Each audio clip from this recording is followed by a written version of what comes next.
ഗുരുവായൂരപ്പൻ്റെ ഗജസമ്പത്തിലെ മൺമറഞ്ഞുപോയൊരു ഗജവീരൻ ഗുരുവായൂർ സത്യനാരായണൻ.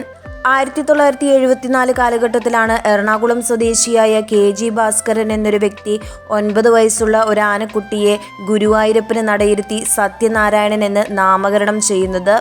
പിടിവാശിക്കാരനായ സത്യനാരായണനെ സൂക്ഷിച്ചു കൈകാര്യം ചെയ്തില്ലെങ്കിൽ പണി കിട്ടുക തന്നെ ചെയ്യും. ഒന്നാം പാപ്പാനെ മാത്രം അനുസരിക്കുന്ന ഒരാന. ഒന്നാമൻ ചുമതലയിൽ നിന്ന് മാറിയാൽ തന്നെ വിട്ടു പോയെന്നൊരു തോന്നൽ ആനയിൽ ഉറച്ചാൽ മാത്രമേ മറ്റൊരാൾക്ക് സത്യനാരായണൻ ചട്ടമാകൂ. 1982 ഡൽഹിയിൽ വെച്ച് നടന്ന ഏഷ്യാഡിൽ പങ്കെടുക്കാനും സത്യനാരായണന് ഭാഗ്യം ലഭിച്ചിട്ടുണ്ട്. നല്ല അകൽച്ചയുള്ള പാൽനിറമാർന്ന കൊമ്പുകൾ, ഉയർന്ന വായുകുംഭം, വലിയ തലക്കുന്നി, ഉറച്ച നടയമരങ്ങൾ, നീളമുള്ള തുമ്പിക്കൈ തുടങ്ങിയ ലക്ഷണങ്ങളുള്ള കൊമ്പൻ ഒരു കാലത്ത് പുന്നത്തൂർ കോട്ടയിൽ നന്ദനേക്കാൾ ഭാരമുള്ളതും വലിയ മസ്തകവുമുള്ള ആനയായിരുന്നു.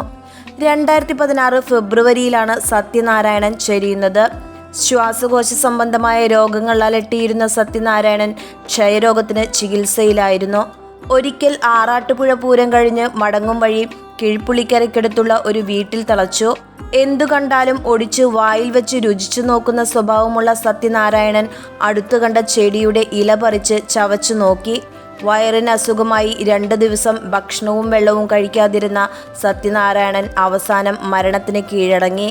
ചെരിയുമ്പോൾ ആനയ്ക്ക് ഏകദേശം 51 വയസ്സാണ് പ്രായമുണ്ടായിരുന്നത്.